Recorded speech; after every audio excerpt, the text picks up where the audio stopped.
I want to welcome everybody to our second session. For those of you who weren't here on the first session, it was geared for the students or contractors or people seeking job opportunities after college. That's who we geared the first session towards. So just so you know, this session is a little bit different. It's going to be for providers, administrators, faculty. We are being recorded. The last session was recorded, and we will have a link. Quick disclaimer though, everything we say, shouldn't be construed as legal advice, and it applies today. It can change tomorrow, as we all know. Immigration laws can change like that. So, especially given that today is election day, things can change. So I just want to make sure that everyone understands that the context of the conversation we are having applies to individuals today and doesn't apply across the board to all individuals in all cases. So we always like to let people know if you have a specific case that you need legal advice, try to bring that to an expert so that they can see all the variables that apply to that case and give you the best advice. And I'm happy to be here. My name is Adriana Medina. I have put together with Itzel and Brookedale hosting us this amazing presentation. And we're just glad to have this conversation, especially with all you folks who are open to listening to what's going on and how we can work together to help undocumented individuals navigate through the job system, through employment, through entrepreneurship. So thank you for that. And we were going to have the attorneys that were here in the last session. Unfortunately, they had to go. But we have amazing experts still here that will help us answer a lot of the questions that you may have. And so what we're going to do is we're going to go and Itzel and I will run through some context on the topic. And then we'll go straight to a Q&A panel session. So any questions you have, please hold on to them. And then once we start the Q&A section, feel free to raise your hand and ask whatever question is that you have that may apply to some of your students or any individuals that you're working with. We'll be happy to try to get you an answer or at least guide you to a resource that might have the answer that you're looking for. Okay, and with that, I'm going to pass it to Itzel to introduce herself, and then we can introduce our experts. Hi all, my name is Itzel Hernandez. I do immigration policy for a living and then things like this on the side. I think that these are very important conversations that we need to be tackling as a collective. Both the folks that are hoping to get employed, the institutions that are giving a set of skills to folks, and then potential employers and or providers. So it's nice to meet you all and see so many new faces. My name is Carmela Waldron. I'm a tax attorney. Oh, I'm sorry. I meant to mention that it's for the streaming. Again, it's being recorded, so that's what the microphone is for. Sorry. I'm sorry. I should have mentioned that. I mentioned it in the last session. I was like, I don't want you guys to think I'm crazy and then I'm just talking into a mic. But it's because it's for the streaming service, okay? So, but I hope you guys can hear us. Can you guys hear us okay? I'll try to speak as loud as I can. Come closer. Please, feel free to come a little bit closer. The only chairs This that one is with my coworkers, that's about it. the only chairs I think that can't be used are kind of these ones because it'll block the screen. Oh, no, that's okay. Thank you though. It's all right. Go ahead. All right, sure. My name is Carmela Waldron. I'm a tax attorney. I'm a partner at JLD Tax Resolution Group. I'm also an accountant, and I handle a lot of cases, especially I worked at an immigration firm in New York City for 5 years managing a tax practice there, so I've pretty much seen all kinds of tax-related issues in immigration cases. Thanks, Camilla. My name is Roy Hercules. I'm actually a senior tax analyst here at H&R Block. And I've been doing taxes, specializing in small business for the last 27 years. And a Brookdale alum. Kind of broke there. Cool. I too am a Brookdale alum. So, we can go over the agenda for this session. Again, it's a little bit different than our last session. In this session, we are going to go through some numbers. Itzel will speak about opportunities for the undocumented individuals and employers or providers that are trying to help. And then I'll speak a little bit on undocumented entrepreneurship. We'll go into immigration, a little bit into immigration risk, because like I said, our immigration attorneys are not here, but we could go a little bit above the surface and kind of just a little general information on immigration risks. And then Attorney Carmela will go through tax liabilities and immigration tax information that she can help us kind of decipher. And then Itzel will close us out with, where we can help and where change is needed. So we can go ahead and start.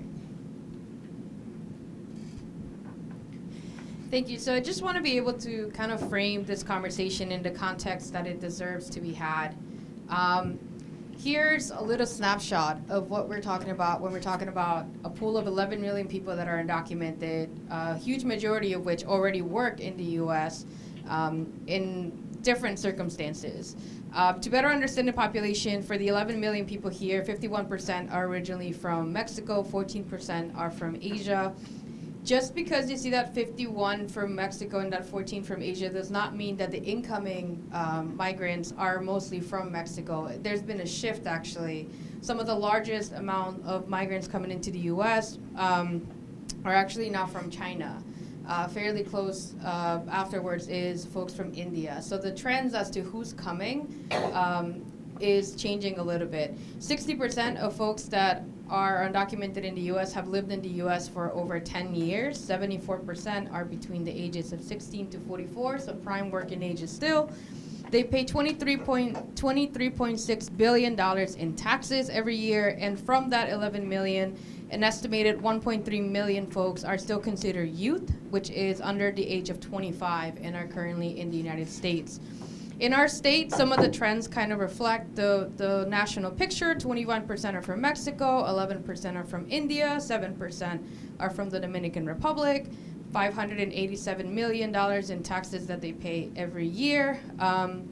The sixth highest in the nation. So the 500,000 undocumented people in the U.S., in New Jersey, are some of the most contributing group of immigrants compared to other states.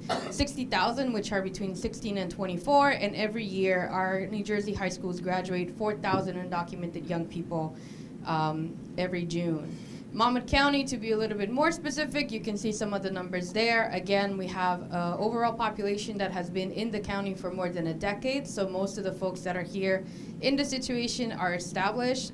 One of the most common things to see are what we consider an immigration mixed status family, where perhaps a parent or a caregiver might be undocumented.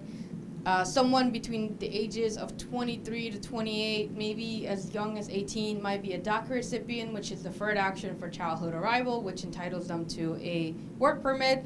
A middle child might be without status, and the youngest child might be a citizen. So navigating all those opportunities, challenges, and obstacles is something to keep in mind here as to the populations that we're tackling. 25 million paid in state taxes, and approximately this was from the last quarter, 96 students are benefiting from financial aid, which means that in the state of New Jersey, and I'll cover that in a second, there's been a couple changes that have made it so that we are in some ways acknowledging the length of time that people are staying here. And in others, it kind of solidifies the fact that these populations will continue to be part of our communities for the long haul. A little bit of timeline as to some of the changes that have been put in the state. The Tuition Equity Act provides the ability for undocumented students and DACA recipients to pay same level of tuition as citizens. So that's a huge shift from what we used to have prior to 2013. What that means, we'll discuss in a little bit as what the picture paints. In 2018, there was the alternative financial aid that was put into play, which allows for folks to get state financial aid only. And you have to have been in a New Jersey high school for 3 years, and you have to have graduated from a New Jersey high school only. If folks don't meet that qualification, they're excluded from the aid from the state. There was a directive that was put forth to kind of further divide the line of local and state police versus immigration enforcement, most commonly known as ICE. That is the branch that dedicates their efforts and resources in locating, tracking, and eventually deporting folks that are considered unauthorized. In 2019, there was an expanded access for driver's licenses. Though the 500,000 undocumented residents benefited. It also benefited a lot of other folks, including folks that were recently released from incarceration. And then survivors of domestic violence were also hugely benefited, as well as folks that had issues with housing. Because of the types of documentations that were provided, it allowed a little bit more wiggle room for people to have either a driver's license or a state ID. And then the latest expansion, where there's a lot of room for folks to be able to recruit from talent and also shape the talent that we need based on the gaps that we have in employment, was the expansion of professional and occupational licensing. The New Jersey Code of Labor Law said that unless you were a resident, a permanent resident, or a citizen, you were not allowed to apply for licensure in things like nail tech, a teacher, an engineer. If you were a plumber or an electrician, you couldn't get your state license. So that changed in 2020, and altogether it was an estimated 800,000 people that benefited, including some folks that are in some immigration status, but were not able to access that because their immigration status was not fully permanent in or citizenship level. Some of the opportunities that this presents, I think the way that I like to look at it is that because we're providing access to education and because we're providing training to folks, you are creating a more educated base and a more skill-based group of folks that are currently able to have in our state. And so there are students here that are undocumented and still pursuing things like nursing, manufacturing, teaching, so on and so forth, all opportunities which were not previously a reality for people. And there's obviously a supply and demand. I'm sure if anybody here is an employer, you've walked down any street, you see those hiring signs, and there's a massive shortage of folks. So there's a pool of talent. There is a challenge of employment that has to be tackled, and that I want to be really, really clear that there is no legal way for you to hire an undocumented person and make them your employee, but there are currently ways that are lawful to be able to contract them, which is what we'll be exploring here today. And so, to me, how we fix the immigration issue is a whole other conversation. What I do know is that there is a population here of folks that potentially have talent and businesses that are hoping to benefit from that talent. And so folks have to get creative in how and where we're able to find employment, create employment, and fill those gaps. And again, the attorneys are not here, but they would have said the same thing. Unfortunately, if the question is, so how can they become citizens? I hate to break it to you, but most undocumented people did not have a pathway to citizenship. So again, it's an ongoing topic of conversation that we should be having. And unless Congress acts in the next couple of years, this will be a problem that we'll continue to have in our a solution that we need to find for. And with that, I'll pass it over to Adriana to talk a little bit about entrepreneurship. So, ending it with, there's absolutely no way you can legally work here. It's probably not something you wanted to hear. But like we said in the last session, it is important for us to get creative when we're looking to employ individuals who are undocumented. Obviously, ideally, we would like them to have Social Security and go through the hiring process like everyone else, but when it comes to actually going through hiring someone who is undocumented, things are a little bit different.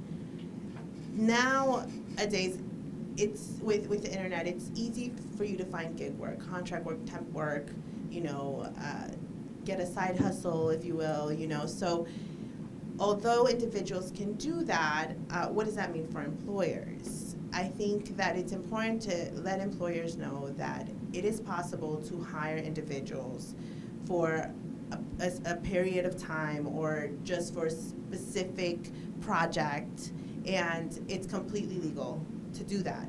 So how you would do that is that the individual would have to be an independent contractor. And what that means is, and our tax attorney will go in depth with what that means for tax liabilities and for employers, but that means that this person will have an ITIN number, an EIN number that they can bring to you, and that then you can hire them.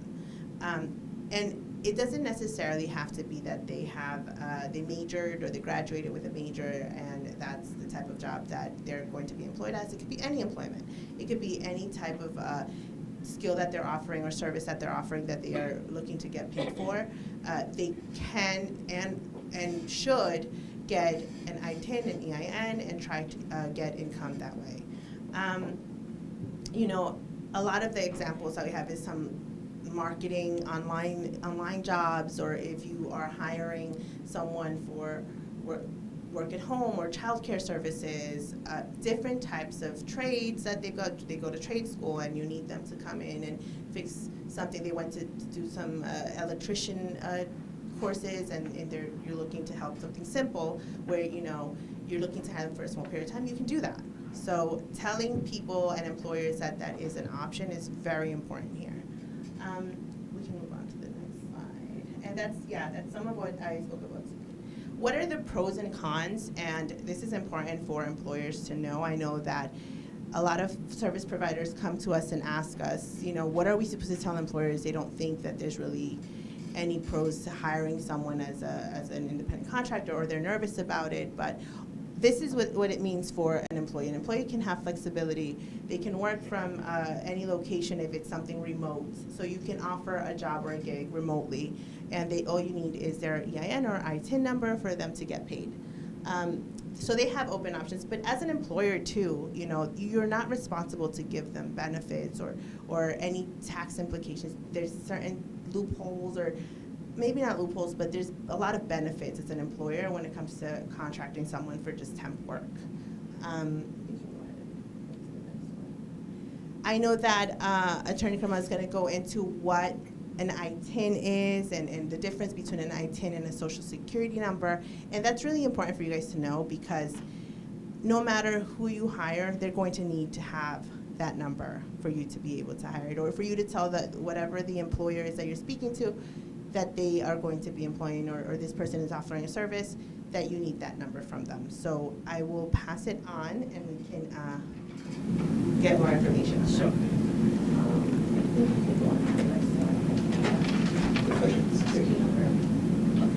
Social Security number is a 9-digit number, and with that Social Security number, you're basically working on the books, and you're paying Social Security and Medicare tax. But most importantly is that you're eligible for certain credits, like child tax credit or an income tax credit. And then also, if you obviously receive income, you're required to file tax return. No undocumented individuals do not have a social Exactly.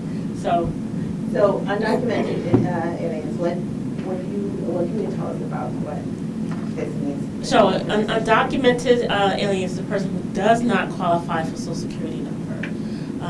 So that's a person who has overstayed their visa, or they're not qualified to receive Social Security number at this time. So those are undocumented aliens.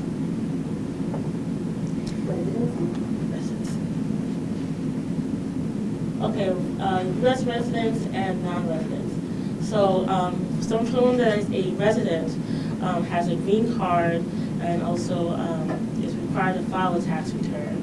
And someone that is not a resident does not have a green card and does not have a Social Security number.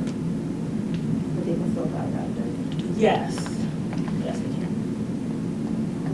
And then what is an ITIN number? Sure, ITIN stands for Individual Taxpayer Assistance, Individual Taxpayer Identification Number. And ITIN is what you use to apply to get this number, so you're able to fill out this form called a W-9 form that you receive from your employer, and then your employer will give you something called a 1099 and use that to report on your taxes. And there's certain conditions where you have to apply for an ITIN. Oh, good. All right, so a W-7 application is used to apply for an ITIN. And I stress that it's filled out by someone that is qualified, because if there's information that is not correct on that form, your application will be denied or it can be delayed. And one of the things you can use to apply for an ITIN is a passport. But if you don't have a passport, I help many people who don't have a passport to still apply for an ITIN. There's other identifications you can use, such as birth certificates, or if you have a foreign driver's license. Can an individual file for a W-7 online? form that you send out? No, it's something that you have to fill out.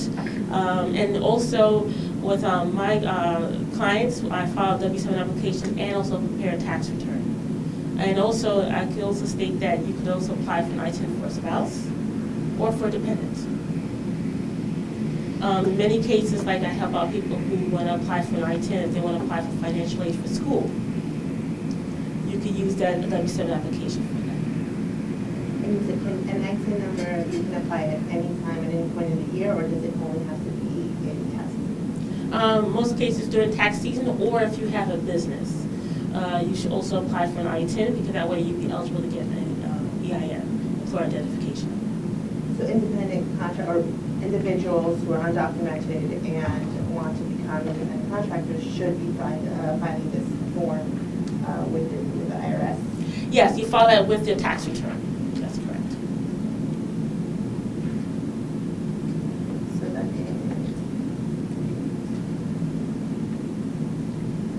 And the application in regards to applying for an I-10, like I stated before, you don't have to, if you have a passport, if that passport expires, you could use your driver's license from a different country, your birth certificate, medical records, or birth records. And the same thing, you can do that for dependents in your family or a spouse. Is this something that employers can help the contractors file if they want to hire them, or is it something that the individual has to file on their own? The individual has to file on their own. That's correct. And also, I could also state that if you have a spouse that's not working, you could also apply for an I-10 for that spouse. The reason why is that when you decide to, that person wants to file for citizenship, it shows that you're married, filing jointly, you're both living in the same household, and also it can help you save money in taxes because you're filing a tax status of married, filing jointly. Okay. Yes. Just a question. If you're an international student, maybe on an F1 visa, is this something that could be pursued, or would it be in violation of their visa? Yeah, I think in our previous session, the immigration attorneys talked a lot about that, working, they don't really recommend you at all working if you have a student visa. Understood. It's a Exactly. violation in the I have a recording of that first session, Okay, I'll check which is it. super useful. Yeah. especially with Yeah. Cool, thank you. Don't violate the status. Exactly. They say. Yeah. Yeah, there's definitely some, and that's part of the immigration portion where there's definitely some statuses that, you might trigger, the risk is way greater than the reward. So you have to be very careful of what you advise, maybe a student visa holder, a visitor visa holder, on whether or not they can actually be employed and what that would cause them. Because maybe, again, like the attorney said, it's not short term, but long term, it might actually come back and put them under the scope that they do not want to be in. Yeah. And so you have to be careful with people who hold visas specifically. When it comes to undocumented individuals, there are other risks, but as far as student visas, yeah, they repeated it probably a few times, and you have to just abide by what their visa states, which is that they can't be employed, or if they are employed, it's because they've proven that they need income. If I may add, anyone that has a visa entry should follow the visa rule, and not just because I decide to do something else, I do something else. Follow the visa rule and do what needs to be done. Don't think that just because somebody said, oh, I did something else, it's okay to do it. That person may compromise their future doing so. Because you mistreated the rule of the visa, any kind of visa, you are barred to come into the United States. 3 years, 10 years, depends how that you mistreated and misused those visas. Can I just pause here 1 second? This is actually, we may understand that intellectually, we might get that, but there are conversations that I've heard where students asked about it. Well, what if I just do this? What if I just do that? So it's really relevant not only for us to know not to violate the rule, but to also communicate why others shouldn't too, and make that really clear, because that exact thing has come up, so I just wanted to put that out. Because the other things is, okay, I'm a student, whatever I get. I'm a foreign student, I finish my 3, 5 years, 7 years, whatever it is, my time of studying, and then I will go back to my country, because guess what, I love my country. I don't want to be here. The life change, can change, and you are now 20 years later, try to get back over here, or try to now, since you never left, now you try to become a legal resident of the United States, and now you are barred, and you may even be deported after you spend 30 years of your life in this country. So it's very important to whoever asks the question, this is your visa, stick with what your visa say, do not go outside of the path. Well, I'm just Yes. going to add, the lawyers had said only in the case where there's a financial need for an Yeah. F1 visa student, if something changes and they don't have the money anymore to pay for it, so there's a real financial need, in that case, then they can apply to get a work permit. Yes, But yes. again, that is one of the exceptions to the rule of that specific visa. They have one visa, because there's a D visa, there's a H visa, J visa, there's plenty of visa. And each one has their own rule and regulation. So something that maybe with an H visa can be find a way to go around it and be able to work, does not apply to a J visa or to an H visa or whatever. Question in relation to your comment then, if you have a student with a situation like that, financial, where do we send them? To get good advice. You definitely need to send them to an immigration attorney who specializes in those type of visas, because not all immigration attorneys do that type of work. The attorney that was on our last session did leave her cards, Attorney Rubel, so you are very welcome to take her cards and refer them out to her. She is very reputable, and you can trust her to give them the advice that they need. Because again, it's a case-by-case basis, so what may apply for some students may not apply for others. There's a lot of variables that go into immigration cases. And so that's one of the things that I wanted to speak about, because although we are talking about undocumented individuals, there are students who have other statuses. You have asylum seekers, you have DACA recipients, you have someone that may be in an immigration process that isn't necessarily have or eligible for status. And so to know the difference, you have to understand that although an individual can be in immigration process, so they might have applied for a sponsorship by a family member or a U visa if they were victim of a crime or a victim of abuse by a U.S. citizen, husband or spouse, you can definitely start a process that might end in legalization, but in that process, you're still undocumented because you will still have no status. U visa is a perfect example. We see a lot of cases of victims of crime that apply for a U visa, which results in lawful permanent resident status. But the wait for those is going on about 7 to 8 years. So you don't really get a work permit right away.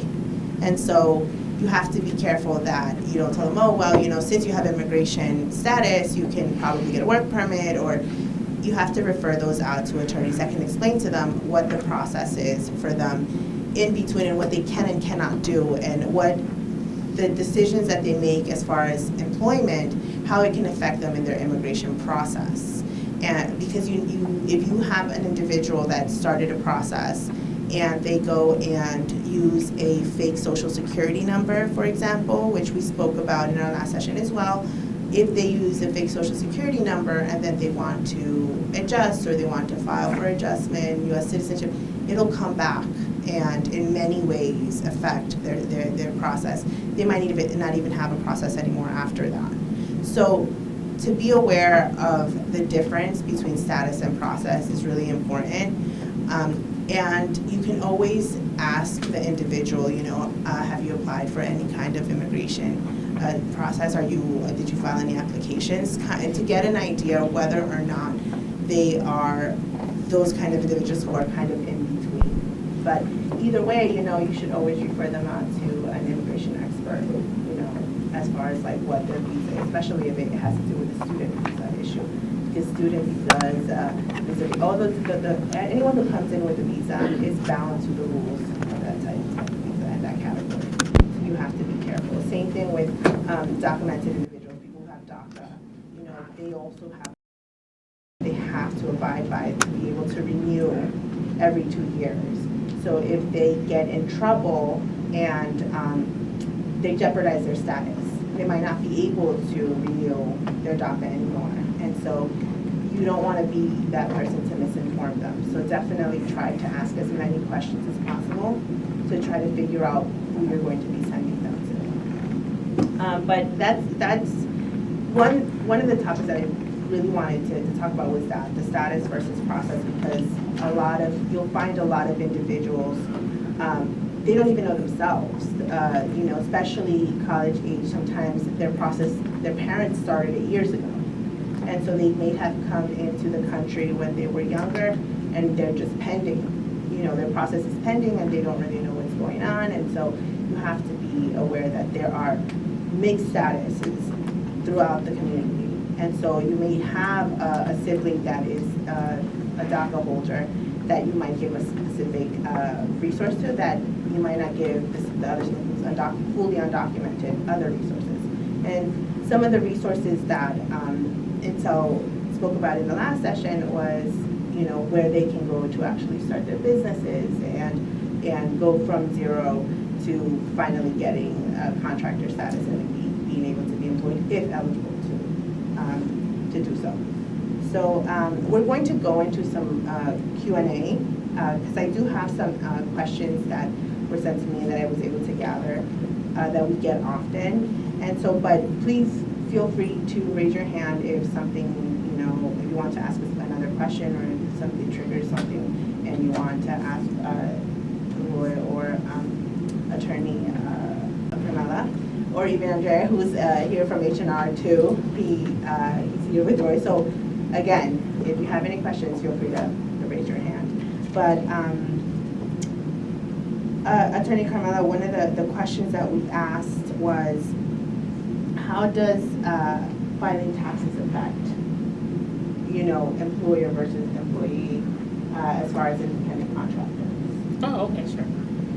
So once you have your ITIN number, you have to give to your employer a W-9 form, and your employer will give you something called a 1099, and that's what you use to prepare your taxes. And how it affects is that you report your income and your expenses on your Schedule C, and your employer, he or she will be able to deduct the income that he paid you or she paid you during your time of work.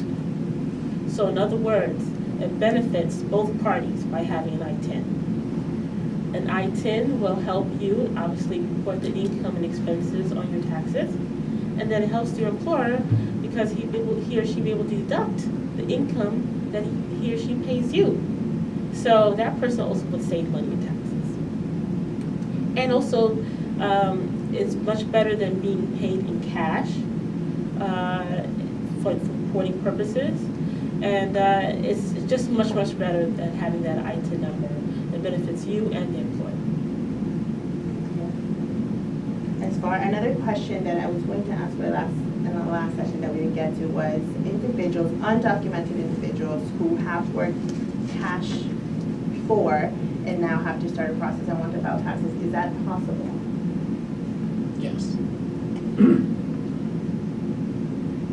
Yes, it is possible for our undocumented if they come in and they have some kind of an income and that return is created, they would then apply for the W-7, the I-10 form. Once you get your I-10, now that number, you can go ahead and use that number to create the EIN number, which is the one that you would give instead of W-4, like everybody that has a regular job files and fill out a W-4 form.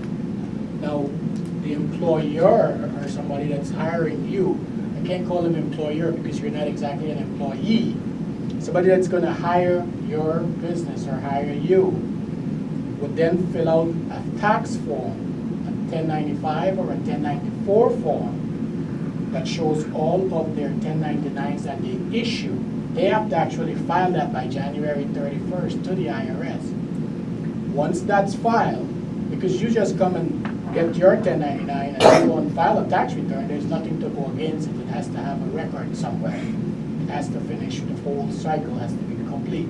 So if this person doesn't file it by January 31st, then you filing and putting a 1099 in there is now going to trigger that employer to get a letter from the IRS, which now causes another issue, and they might not want to retain you as a business. So that's why you have to make sure all these circles are completed. The employer has to file first, then they issue you the 1099. Okay? Now, the other thing that gig workers, a lot of gig workers, or you sell on eBay or whatever it is that you do. Now, the law has been passed that eBay is sending you a 1099K. And I see this senior citizen comes in with a 1099K for selling her few things. Why? Because she sold more than $600. If you're an employer and you pay somebody more than $600, that's where you would have to file that document. Okay, so we've been seeing a lot of people suddenly show up because PayPal is now registering, Venmo, all these people are getting the monies that they're sending, you know, and getting paid by these online platforms. So especially for gig workers, be very careful how you're being paid. They might send you that K, or they might send you it's now called the 1099 for non-employee compensation. It used to be a miscellaneous form where all kinds of stuff were on there and things were put in the wrong boxes and all kinds of stuff. So now it's just a 1099 NEC. Or if you're using credit card processing for whatever reason, you will get a 1099K. And again, it's very important that you keep track of your expenses. Because if you just, there's another thing that happens, I'm just going to let you know one more thing here. Amazon has a program where people try samples. You just try samples. And you will take a product, they'll send it to you, you'll write a review. Except that that product has a fair market value. And at the end of the year, you will receive a 1099. And you've not sold, you just write the review. You didn't make any money, but you'll get a 1099. So these are little things like that that you want to make sure that if they're doing that kind of stuff because they are gig workers or they're undocumented, they got the EIN, they sent this EIN with the W-9 in.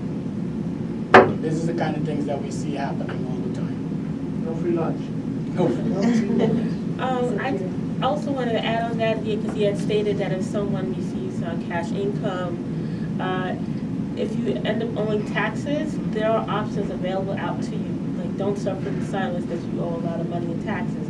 There's things called first-time penalty abatement, you know, or there's something called voluntary disclosure where you can get an abatement of your the fines and penalties for filing your taxes late for states. So there are options, and if you owe a lot of money in taxes, there's something called an offer in compromise, where you can say basically to the IRS, my income is more than expenses. There's obviously more information than that, where you could save money in taxes. So that's just want to reiterate, like if you're out there that owe a lot of money in taxes and are panicking, there are options available out there. Yes. In order to get the, not the ITIN, the EIN, do they have to create some sort of business entity in order to do that? Actually, you can actually be a sole proprietor and get an EIN. It's just replacing the I-10 so that you're not passing that number. And we do it with Social Security numbers or anything like that. You can still use your own name if you don't want to create a business. Yeah. But the difference between the sole proprietor and the LLC is you're going to get some limited liability over here, whereby a sole proprietor, depends on what you're doing, can take everything that you have. So you have to, make sure what it is that you're doing. If you're working with something that, like for example, tiling a floor in the hallway of a school, you happen to get a contract, you better be an LLC because, Lord forbid somebody fall on that floor. But if you're maybe mowing someone's lawn, the worst that they can do is maybe you cut the grass too short, you know? So there's a big difference between the two. It kind of begs the question, why then wouldn't the IRS just simply accept the I-10 instead of making us play this switch? You mean the switch to have LLC? Well, why would an I-10 filer who can be a sole proprietor have to file for an EIN? Why not just accept the I-10? That's the question. I think it begs. The I-10 does not allow you to work or get any money or anything like that, period. The I-10 is there in case you might have won the lottery while you were on vacation and you got to pay our taxes. Just in case you happen to be a nanny and you get a few bucks. Okay, that's the reason. But if you're going to stay here undocumented and continually make money, that'll be the better route. Understand. And then also having an LLC shows that you have the operating business, right? You have an account. You could, like I said, it also offers you protection in case maybe you get audited in the future. You have something to show, I have a separate business account and a separate personal account, because there can't be any commingling between your business and your personal. That's where you get in trouble when you get audited and they say, you know, you want to deduct gas and it's from your personal account, it's not from your business account. Those are kind of expensive. You're creating a paper trail. So that's why and also the legal protection, and he's right regarding an LLC, in case someone wants to sue you, or also sometimes people want to get financing. Remember those PPP loans? A lot of people were able to get those because they had a separate business account. You know, they had able to get that financing, get that loan. So that's important why you want to have an LLC. And I think that, sorry.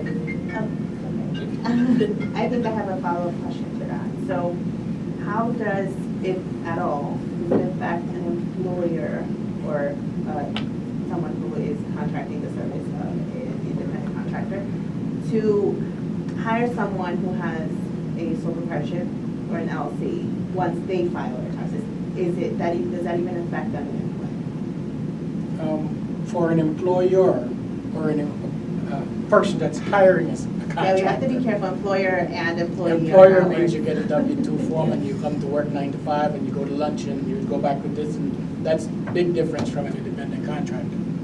But some of the benefits of hiring independent contractors, one, you don't have to pay workers' comp. You don't have to do your a 941 or 944s every quarter, so you don't have to pay the Social Security tax, Medicare tax, none of that stuff. So that's one of the things. You don't have to pay the workers' comp, and you don't have to pay. So a lot of employers are looking to that aspect. And unfortunately, it's unfortunate that undocumented, for example, if they have to pay the minimum wage in New Jersey, whatever it is, $15 an hour, right? They can tell you, look, I'm going to contract you for $50 a day. And it's up to you now to decide whether or not you're taking the job. But since you're undocumented, you probably will take it at the company. The job is to, stand on the street corner with this sign for $50 a day. But if somebody that was being hired for 8 hours, you got to pay them at $15 an hour, will be completely different. And it would benefit if you're the employer, have the business, if you have your I-10, because that person will be more inclined to maybe, contract your services versus paying someone cash.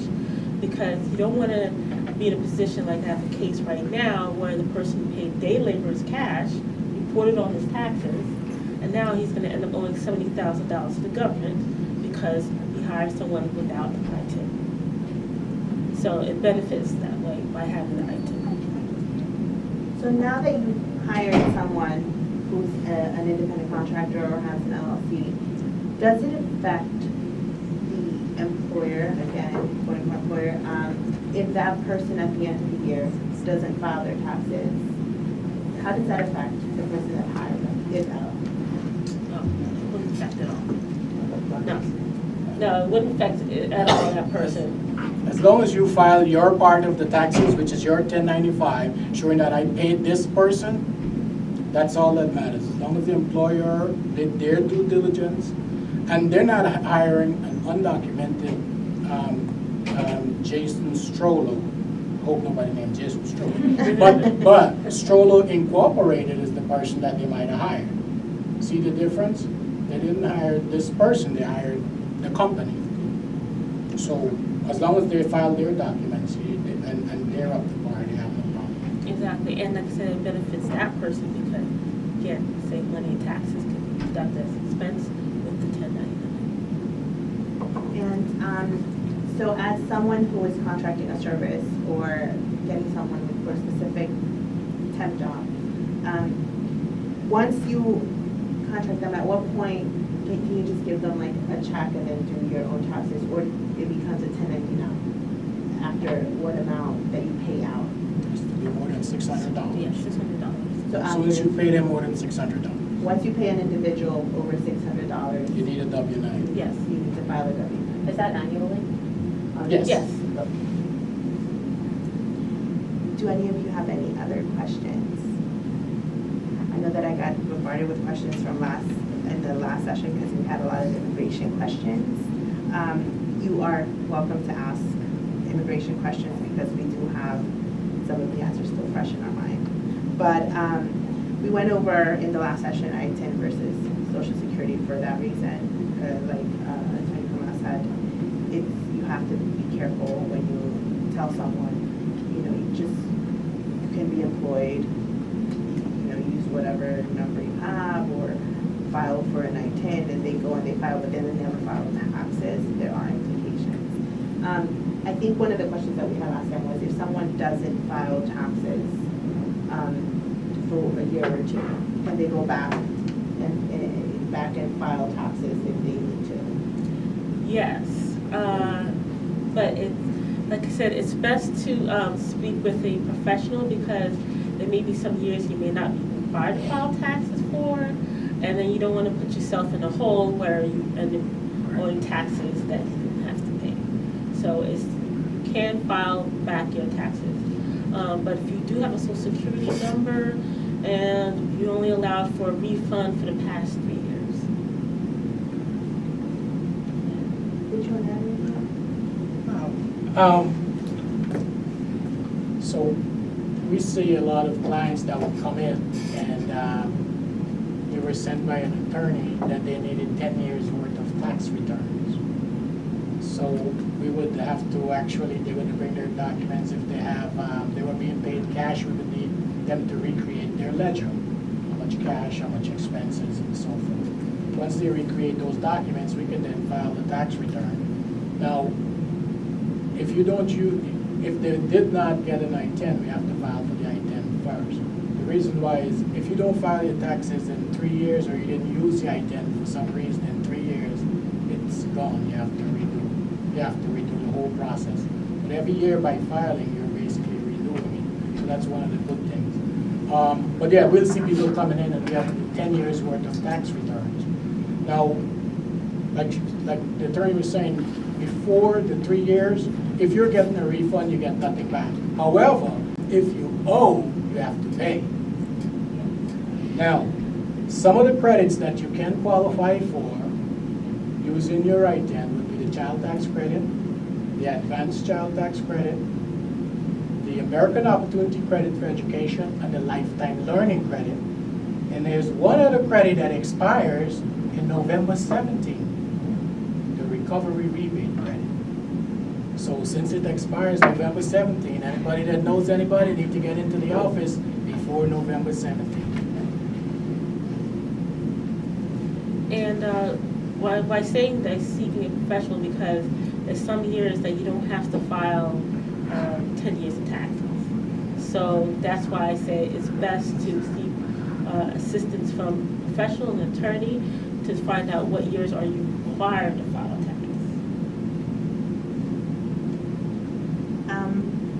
Are there any business structures or other type of business structures that people can apply for that undocumented individuals cannot or are illegible to apply for? Or they can open any type of business?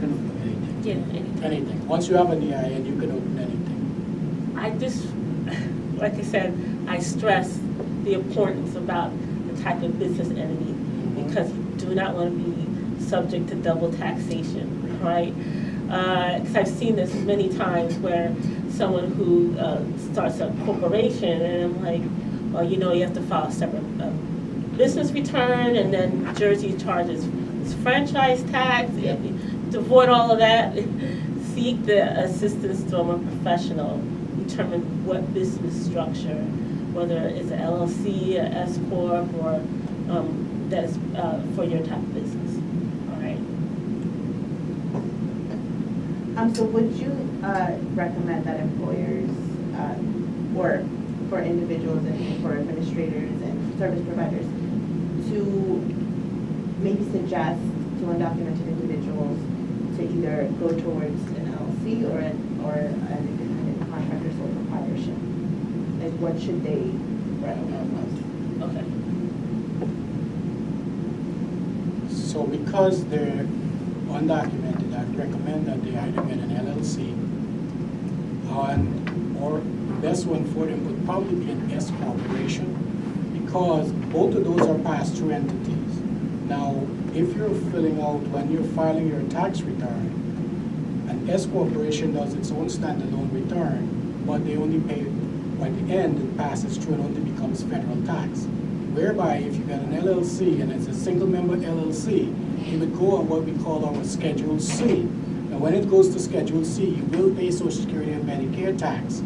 Also, and as an undocumented, you're definitely not going to benefit from it. So an S corporation filing its own S corp, not what we call a subchapter S, not a corporation, a subchapter S, and then pass through the K1 to you, and that'll probably be the best one of all. Can you repeat that last sentence? I'm so sorry. Corporation, like Walmart, does its own standalone taxes. Yeah. A subchapter S corporation is a pass-through entity, and it can have a single member. It would then pass through to you, and what the income or expense, what income or loss, profit or loss, is then passed through to you.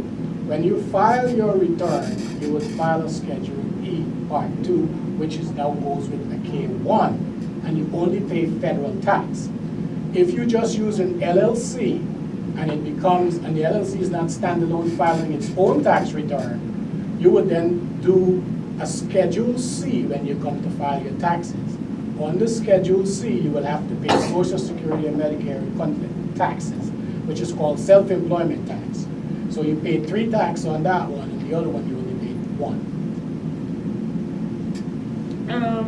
But I also like to reiterate, though, is that getting an LLC is probably, if you're sole proprietors, getting an LLC is probably beneficial in the sense that an S corp, because certain states charges something called franchise tax or minimum tax, and you want to, and if you're the only person that's running your business, you're paying additional tax to the state. So in that sense, is you get an LLC and just report it on your Schedule C tax return. That way you could avoid paying additional state taxes. That's what I would advise. Is that true for here? Yes, if you have an S corp, there has, you have to pay minimum tax from New Jersey. Absolutely. New Jersey? Right. Do we have a follow-up question? I got a little confused in there, I'm sorry. So, undocumented, so I thought you said either an LLC or an S corp, but you're saying only an LLC. I would say. Noted.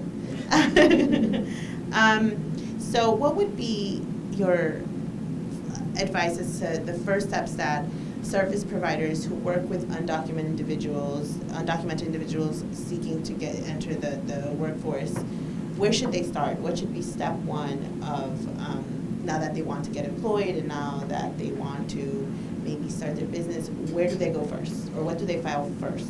Okay, first thing they will file is applying for an I-10, filing a tax return, and also, like I said, each situation is different because you have to look at the household. Because like I said, you can save money in taxes filing together with a spouse, or cleaning independence. Because like you said, the household may be eligible for certain types of credits that would benefit the household as well. And then, like you said, if you decide to either, start your own business, that's where you could apply for an EIN. And then also ask of your person who's hiring you something called a W-9 form for you to fill out and give that to the person that's hiring you. So that person can give you a 1099 NEC, that's what it's called. Okay. Do we have any other questions? Yes. I remember how many years ago it was in the military, they had the policy, don't ask, don't tell, related to. Yes. Okay, sexual orientation. Is that where we are right now when it comes to independent contractors and hiring undocumented people in this country? That's a heavy No, question. no, definitely not. No, I don't think so. How is it different? Because recently the IRS, government, IRS, they issued the law that says if you pay somebody $600 or more in a year, you have to issue it at 99 to the person. So for me, that I am hiring you and I pay you more than $600 during the arc of the year time frame, I need to know who you are. That is what W4 or the I-9 comes into play. I need to know who you are before I hire you. So if you're a corporation, if you're an LLC, that you have an EIN number, you can provide, outside of your personal information, you can provide me your company information, your LLC information, so I can hire you, the LLC of the person. I didn't mean that.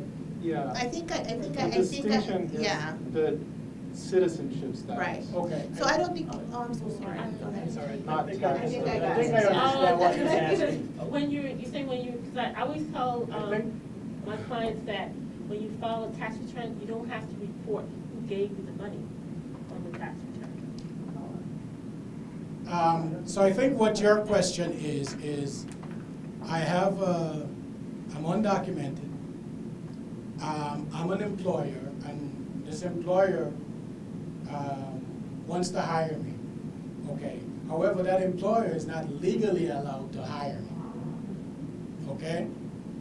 That's why I might have babysat and I got some money and whatever I did, and I got some money. I'll file a tax return. But I'm a very good accountant. I'm a very good, whatever it is, contractor. But I just can't get hired because I don't have legal status in the country.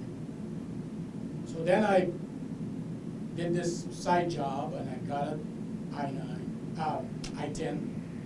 Once I got my I-10 now, I then go ahead and create my own company. You're no longer hiring me, like I was saying before. You're now hiring the business. Your end of it is I've paid this business, which is a legal entity in this country. I am off. I don't know what that company is doing. I just know that I hired whatever incorporated or whoever LLC. And that's as far as your due diligence is, that you have done your due diligence to find out, okay, now did you even know that there's something called Dun & Bradstreet? That company can actually be registered to get what's called a DUNS number, which is the same kind of thing that we get when we do credit score.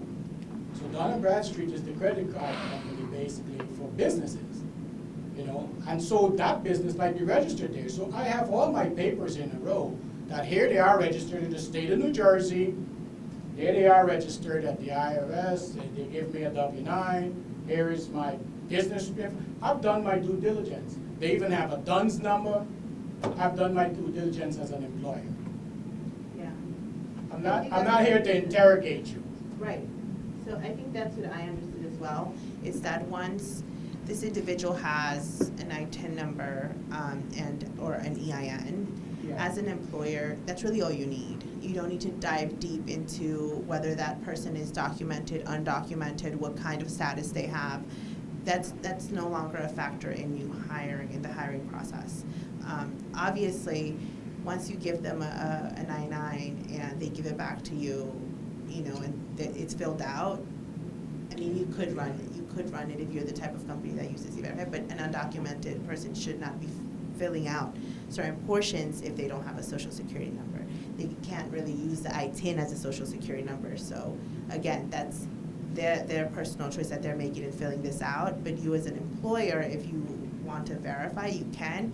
But if you're just hiring an independent contractor, you've, like Roy said, you've done your due diligence by just getting their EIN and getting their ITIN and giving them the W-9. And that's really where it stops. So it's not like you have to have all these, like a questionnaire about their status to hire them. Any other questions?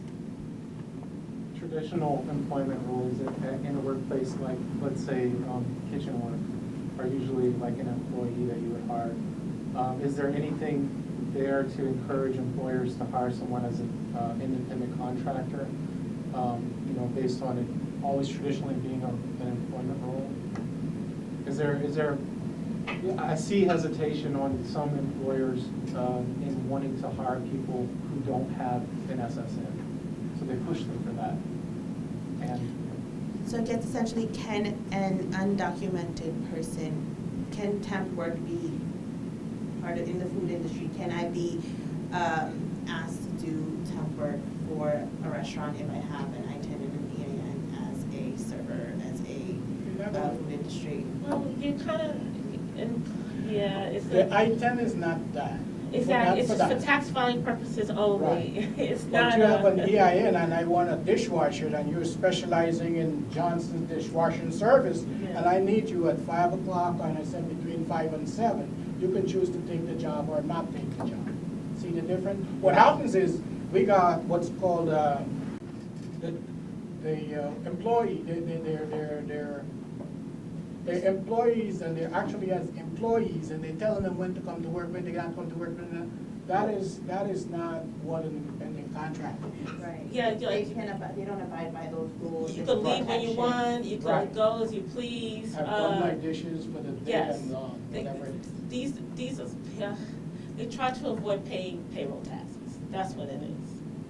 They don't want to pay the payroll taxes, but they want the benefits of being an employer and coming to work at this time, and that's what it is. Yeah.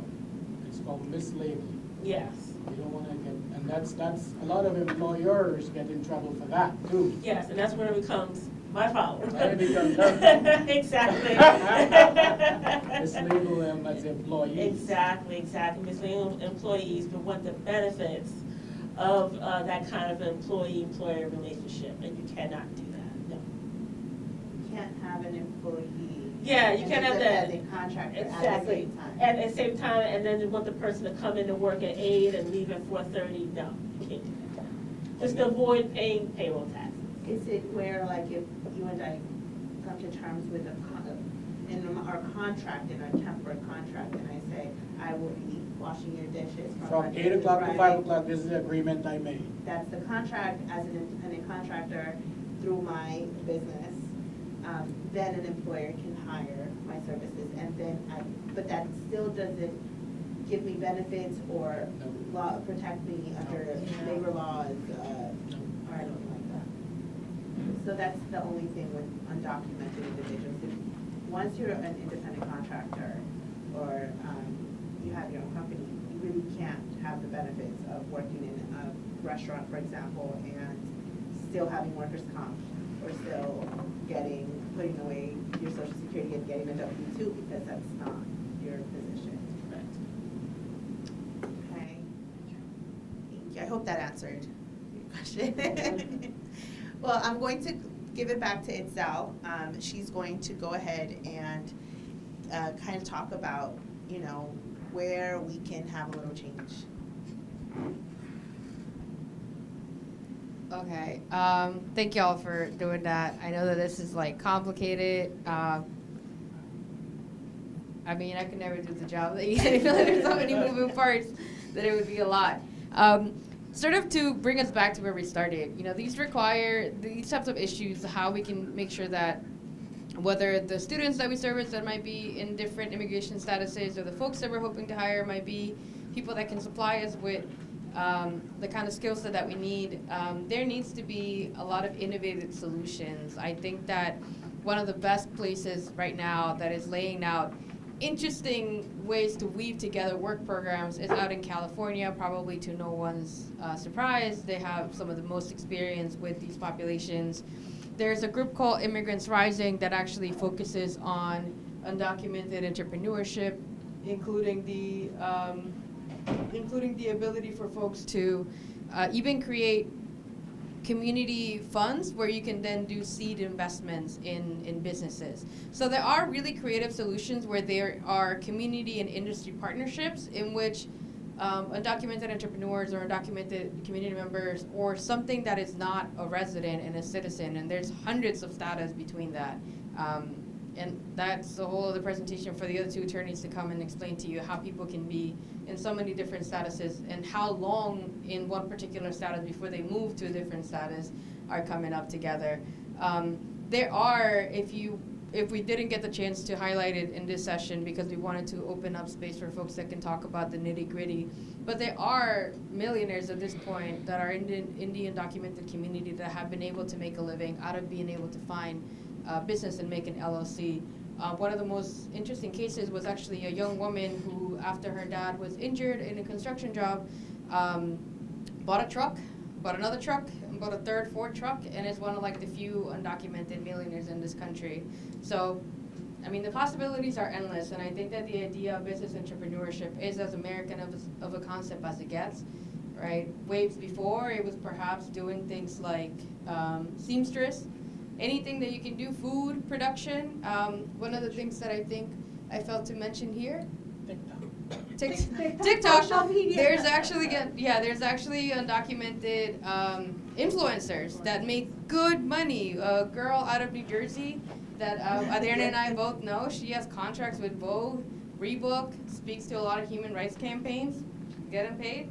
I think it's about learning as providers and institutions how we can help folks understand that information, and also as employers who are looking to find how to fill those employee gaps, how they might be able to get creative with the way in which they employ independent contractors. Equitable access to legal services is one of the biggest ways in which we can help tackle this. A lot of folks have an ability to perhaps switch their immigration status. By a lot, it's still not the majority, but some folks do, and it's a matter of finding them in the right moment and giving them access to equitable and good legal services that may allow them to actually not have to be in this predicament any longer. Ongoing training, again, is one of the things that we often talk about a lot, and like I said, there's a lot of industry and higher ed partnerships that are being developed in which folks are able to find solutions for this issue.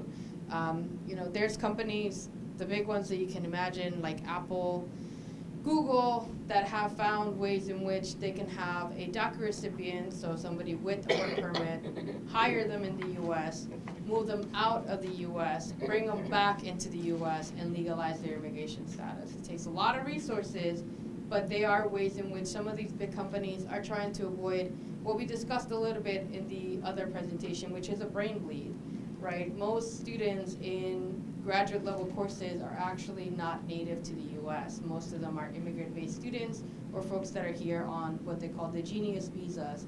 Bleeding that talent out of our country, I think, is a real disservice. And one of the reasons why congressional action needs to happen for us to stop having these loophole conversations about how we can make the most with whatever little loopholes we have. But with that being said, I don't know if there's anything else that folks would like to speak on. Roy or Carmela, if there's anything else that you'd like to add? No, we would do. I just want to thank everybody. Yes, thank y'all for coming, and we really want to give a big shout out to Angela, who's right here in the front, who put this together. Question. Yes. Who's the TikTok influencer? No, that's like, do you have their name? Like I have to handle? pull it Can you up. send that to me? Yeah, I can after? forward it to Yeah, you. that I'd have would to do. figure. I'll send you the person. So we could like connect students and build. Yeah, Sarah is the person that We're does gonna do IG. this again. We're gonna do this every year. I think it's important, it's a lot. I learned that there is so much for me to learn. That is my biggest thing. So thank you. But the conversation Our started. alums, yes, Thank right you. on. So thank you, talk to each Thank other. you all. Thank you, sir.